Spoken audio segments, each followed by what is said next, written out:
दोस्तों, जब भी आप कहीं बाहर सफर करने जाते हो तो फोन को चार्ज करने के लिए पावर बैंक को साथ में ले ही जाते हैं, क्योंकि क्या पता किसी जगह बिजली हो या ना हो और कैसे मोबाइल चार्ज होगा। इसीलिए पावर बैंक हमारे बहुत ही काम की चीज है। लेकिन इन पावर बैंक्स की एक समस्या क्या है ना कि बैग में पड़े पड़े इनकी वायर सुलझ जाती हैं और इसी परेशानी को दूर करने के लिए इंजीनियर्स ने एक ऐसा पावर बैंक बना डाला जो बिना किसी वायर के ही हमारे फोन को चार्ज कर देता है। लेकिन ये सुनकर आपके दिमाग में ये जरूर आया होगा कि यार ये पावर बैंक जो है फैक्ट्रियों में बनाया कैसे जाता है जो बिना तार के ही फोन को चार्ज कर देता है, और आखिर हमें फोन को या पावर बैंक को छूने पर करंट क्यों नहीं लगता है। चलिए, अब इन सवालों से आपका सर तो जरूर चकरा गया होगा, लेकिन टेंशन मत लीजिए दोस्तों, क्योंकि हम आए हैं तो आपको फैक्ट्री में इन वायरलेस चार्जर को बनाया कैसे जाता है उसका पूरा प्रोसेस और जवाब देकर ही जाएंगे। तो जानने के लिए बने रहिएगा हमारे साथ वीडियो में एंड तक। दोस्तों, आपने वायरलेस चार्जर के बारे में तो सुना ही होगा। आजकल कई महंगे फोन्स में ये फीचर आ रहा है जहां आप बिना चार्जर या तार लगाए ही अपने फोन को चार्ज कर सकते हैं। लेकिन जब पहली बार आपने इसे देखा होगा या इसके बारे में सुना होगा तो आप भी हैरान रह गए होंगे, क्योंकि बचपन से आज तक अपने करंट को सिर्फ वायर और फिजिकल ऑब्जेक्ट्स के जरिए ही ट्रेवल करते हुए देखा है। तो चलिए जानते हैं वायरलेस पावर बैंक के बारे में, और इसी से आप वायरलेस चार्जिंग का सारा खेल भी समझ जाएंगे। दोस्तों, अगर हम वायरलेस पावर बैंक को 3D एनिमेशन की मदद से समझें तो इसमें 7 सबसे जरूरी पार्ट्स लगे होते हैं। इनमें LED display, dual USB, power button और टाइप C चार्जिंग पिन लगे होते हैं। इसके बाद अगर आप इसे खोलकर देखते हैं तो आपको एक चार्जिंग कॉइल दिखाई पड़ती है। इसी कॉइल से इलेक्ट्रोमैग्नेटिक वेव प्रोड्यूस होती है, और इसी को और खोलने पर हमें एक और जरूरी चीज दिखाई पड़ती है जो कि है बैटरी। इसी बैटरी में पावर को स्टोर किया जाता है। इसी के साथ ही इसका सबसे मेन पार्ट जो हमें दिखाई पड़ता है जो कि होता है PCB। तो अब ये सब तो थे वायरलेस पावर बैंक के वो इम्पोर्टेंट पार्ट्स जिनके बिना एक वायरलेस पावर बैंक को तैयार नहीं किया जा सकता। तो चलिए अब जरा ये भी देख लें कि फैक्ट्री में इन सभी चीजों से इस पावर बैंक को तैयार किस तरह से किया जाता है। दोस्तों, फैक्ट्री में वायरलेस पावर बैंक को बनाने के लिए सबसे पहले पावर बैंक का ऊपर का हिस्सा यानी कि ऊपरी बॉडी को तैयार किया जाता है। ये मोल्डिंग मशीन में बन के तैयार होती है। ये बॉडी ज्यादातर प्लास्टिक और फाइबर की बनी होती है, और इसके बाद बारी आती है चार्जिंग कॉइल को बनाने की। इस चार्जिंग कॉइल को बनाने के लिए कॉपर वायर को मशीन में डालकर सर्कुलर शेप में बहुत जोरों से रोटेट करके इसके बाद वायर को कट किया जाता है और कॉइल को बाहर निकाल दिया जाता है। इसके बाद इन कॉइल को दूसरे रूम में भेज दिया जाता है, जहां इन कॉइल्स को एक खास तरह के प्लास्टिक पर चिपका दिया जाता है। इसे चिपकाने का ये काम अधिकतर फैक्ट्रियों में इंसानों द्वारा ही छोटी छोटी मशीन की सहायता से किया जाता है। हालांकि कुछ फैक्ट्रियों में ये काम भी ऑटोमेटिक मशीन के द्वारा हो जाता है। इस कॉइल को इस प्लास्टिक पर चिपकाकर इलेक्ट्रोमैग्नेटिक कॉइल को तैयार कर लिया जाता है। इसके बाद इन कॉइल्स को एक जगह पर स्टोर किया जाता है, और अब बारी आती है बैटरी को बनाने की। तो इसे बनाने के लिए सबसे पहले एक मिक्सचर मशीन में ब्लैक लिथियम के साथ कुछ केमिकल्स को मिलाकर उन्हें अच्छे से मिक्स किया जाता है। इसके बाद इस बने हुए पेस्ट को एल्यूमिनियम शीट पर मशीन की मदद से लगा दिया जाता है। इसके बाद इसे हीट मशीन से प्रेस किया जाता है, और हीट मशीन से बाहर निकलने पर कुछ वर्कर्स इनमें से छोटे पैचेस को काट कर उनकी टेस्टिंग के लिए भेज देते हैं। अब ये कॉइल की क्वालिटी को चेक करने के लिए किया जाता है। बाकी की शीट को रोलिंग मशीन की सहायता से आगे भेज दिया जाता है और उसका एक गोल बंडल बना लिया जाता है। इसके बाद यही सेम प्रोसेस कॉपर शीट पर किया जाता है, और इसके छोटे छोटे टुकड़ों को काट कर के कुछ इस तरह से इसे बना लिया जाता है। इसके बाद दूसरी कटाई मशीन से इसके एक्स्ट्रा पार्ट को काट कर कुछ इस तरह से बनाया जाता है। अब इसके बाद कहीं जाकर बारी आती है बैटरी असेंबलिंग की। ये सेपरेटन कॉपर शीट और एल्यूमिनियम शीट को अल्टरनेट अरेंजिंग करते हुए एक मोटा सा लेयर तैयार किया जाता है। अब ये मोटा लेयर बनकर पूरी तरह से तैयार हो चुका होता है, और अब बारी आती है इनके ऊपर एल्यूमिनियम का कवर लगाने की। इसके लिए एल्यूमिनियम शीट को पतले पीस में कटिंग करते हैं। फिर इन बैटरियों को एल्यूमिनियम शीट में कवर करके इसमें कुछ केमिकल्स को डाला जाता है।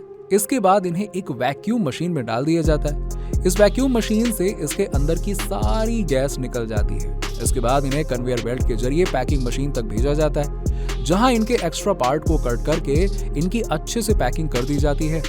इसके बाद इसमें सर्किट को लगा दिया जाता है, और इसके बाद अंत में इसके ऊपर येलो टेप लगाया जाता है। ये बैटरी पूरी तरह से तैयार हो जाती है।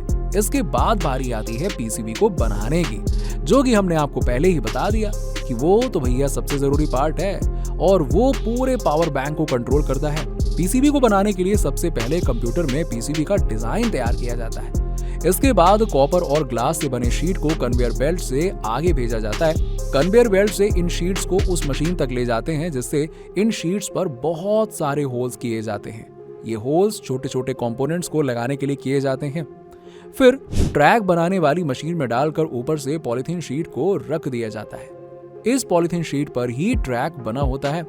फिर इसे मशीन के अंदर डाल दिया जाता है और यूवी लाइट की मदद से ट्रैक बनकर तैयार हो जाता है।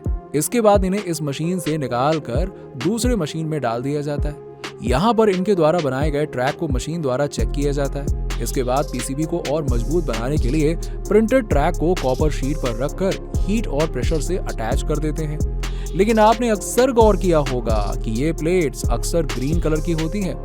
दरअसल इसका ये ग्रीन कलर नेचुरल नहीं होता है, बल्कि ये ग्रीन कलर मंगाकर एक मशीन द्वारा इन्हें ग्रीन पेंट किया जाता है। दरअसल इसको ग्रीन करने के पीछे एक बहुत ही बड़ा कारण है। इंजीनियर्स के अनुसार ग्रीन कलर की शीट होने की वजह से शॉर्ट सर्किट का खतरा बेहद कम हो जाता है और इसी के साथ ही पीसीबी पर टैग्स भी आसानी से दिखाई देने लग जाते हैं, है ना।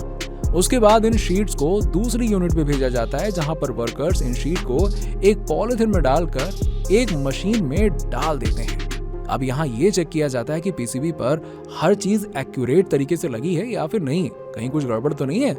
जब ये पूरी तरह से चेक हो जाता है तब इसे कन्वेयर बेल्ट से वॉशिंग मशीन में भेजा जाता है और इसके बाद इन्हें दूसरी मशीन में भेज के छोटे छोटे कंपोनेंट्स को लगा दिया जाता है। इसमें बहुत तरीके के छोटे छोटे कंपोनेंट्स होते हैं, जैसे कि माइक्रो डिवाइस जो कि पीसीबी को कंट्रोल करता है। इसके बाद कैपेसिटर को लगाया जाता है। ये इलेक्ट्रिक चार्ज को स्टोर करके जरूरत पड़ने पर रिलीज करता है। इसके बाद रजिस्टर को लगाया जाता है जो कि ज्यादा करंट फ्लो होने पर उसे कंट्रोल करने का काम करता है। इसी के साथ ही इसमें डायोड लगाया जाता है। ये करंट को एक डायरेक्शन में फ्लो करने का काम करता है। इसी के साथ इसमें 3 एलईडी लाइट्स भी लगाई जाती हैं जो चार्जिंग को इंडिकेट करती हैं और अंत में इसमें स्विच को लगाया जाता है जिससे पावर बैंक को ऑन और ऑफ किया जा सके। इसके बाद इन कंपोनेंट्स को सोल्डरिंग द्वारा अच्छे से जोड़ दिया जाता है। इस तरह पीसीबी पूरी तरह से बन के तैयार हो जाती है। इसके बाद इन्हें छोटे छोटे पार्ट्स में स्प्लिट करके पावर बैंक के साइज का बना लिया जाता है। अब बारी आती है असेंबलिंग की। अब यहाँ पर बैटरी को पीसीबी के साथ सोल्डिंग करके कन्वेयर बेल्ट के जरिए आगे भेज दिया जाता है। यहाँ पर डीसी पावर चेक करके इन्हें प्लास्टिक बॉडी में फिट कर दिया जाता है। इसके बाद पीसीबी को स्क्रू से कस लिया जाता है और इसमें इलेक्ट्रोमैग्नेटिक कॉइल को लगाया जाता है। फिर इसके कॉइल को बॉडी के दूसरे साइड पर लगाकर टेस्टिंग प्रोसेस करते हैं। इसके बाद कॉइल के पीछे ब्लैक टेप चिपकाकर इसके इंटरनल पार्ट्स को स्क्रू से कस देते हैं।